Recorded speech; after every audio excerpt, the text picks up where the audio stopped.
भाषा ये मात्र एक संवाद का माध्यम नहीं है। महाराष्ट्र में ये एक भावना है, एक राजनीतिक हथियार है और क्षेत्रीय गौरव का सबसे मजबूत आधार है। इस हफ्ते सरकार की एक छोटी सी अधिसूचना या नोटिफिकेशन ने उस गौरव की मशाल को विवाद की आग में झोंक दिया है।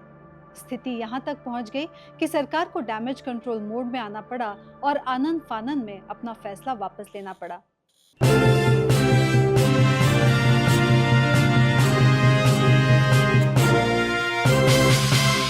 पल्स महाराष्ट्र विद विनया देशपांडे में आपका स्वागत है।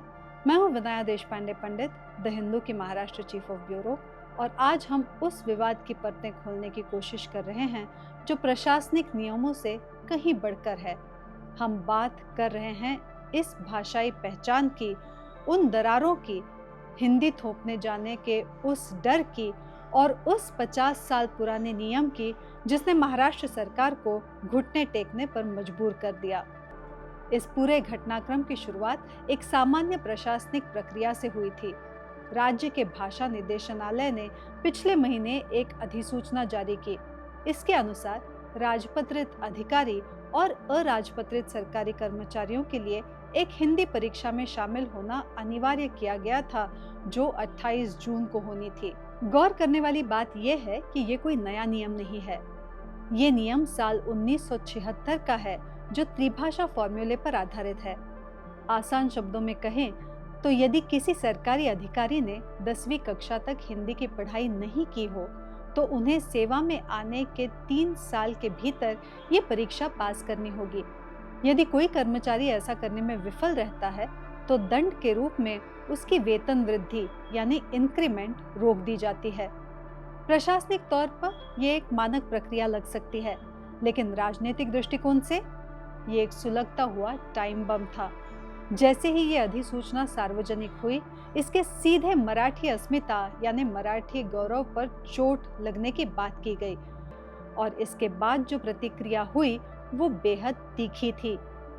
स्थानीय भाषा समूहों ने इसे एक सीधे हमले के रूप में देखा। इसे एक ऐसे प्रयास के रूप में देखा गया जहां अपनी मातृभाषा के प्रति बेहद जागरूक और संवेदनशील राज्य पर हिंदी थोपने की कोशिश की जा रही है।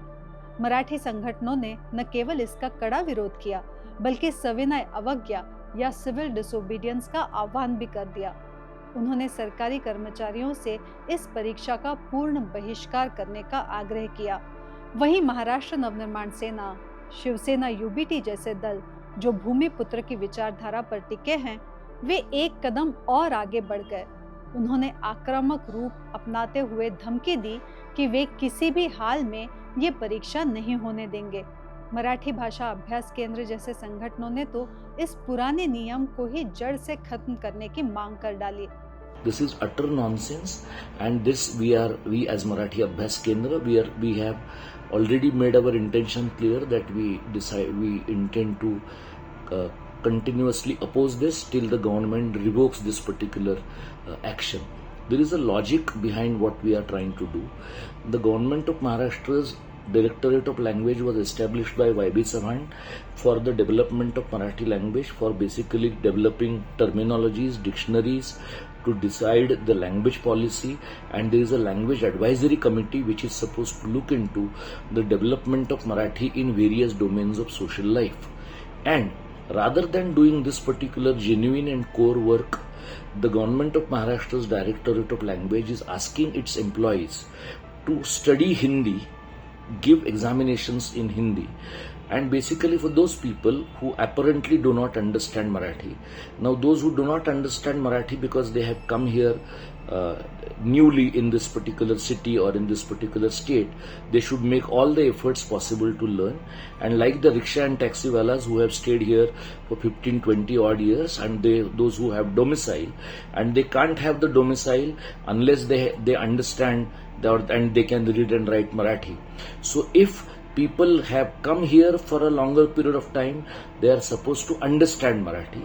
Those who are recent migrants, they should make all the possible efforts to learn the language, and common Maharashtrians learn Marathi through cinema, learn Marathi through serials and through their daily conversation on the street. So there is no need for any government employee to learn Hindi for any kind of government communication, government business. We sincerely urge the unions of gazetted officers and non-gazetted employees of the government of Maharashtra to show spine and fight back. I request all the employees of the government of Maharashtra to not adhere to this particular norm and go for Savinay Kaidebhang, civil disobedience of the decision of the government of Maharashtra. इस पूरे विवाद ने उस गहरी चिंता और डर को उजागर किया जो स्थानीय लोगों के मन में बसा है कि कहीं उन्हें अपनी ही जमीन पर सांस्कृतिक रूप से मार्जिनलाइज तो नहीं किया जा रहा। शुरुआत में सरकार ने अपनी इस कदम का बचाव किया। सत्ता में साझीदार बीजेपी का तर्क था कि अधिकारियों को सुचारू और प्रभावी ढंग से काम करने के लिए हिंदी आना जरूरी है, लेकिन डैमेज कंट्रोल की असली कमान संभाली शिवसेना के मंत्री उदय सामंत ने फुर्ती दिखाते हुए स्थिति को संभाला और इस परीक्षा को ही रद्द कर दिया। बात सिर्फ यहीं खत्म नहीं हुई, उन्होंने ये भी घोषणा कर दी कि सरकार अब 1976 के इस मूल नियम की ही समीक्षा करेगी ताकि ये परखा जा सके कि आज के महाराष्ट्र में ये नियम कितना प्रासंगिक या रेलेवेंट है।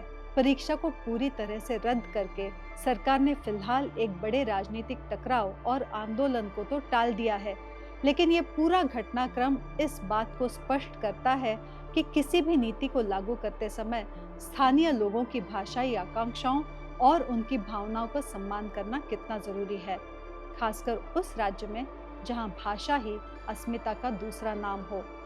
आज के लिए पल्स महाराष्ट्र विद विनया देशपांडे में बस इतना ही। हमारे साथ जुड़ने के लिए आपका बहुत बहुत शुक्रिया।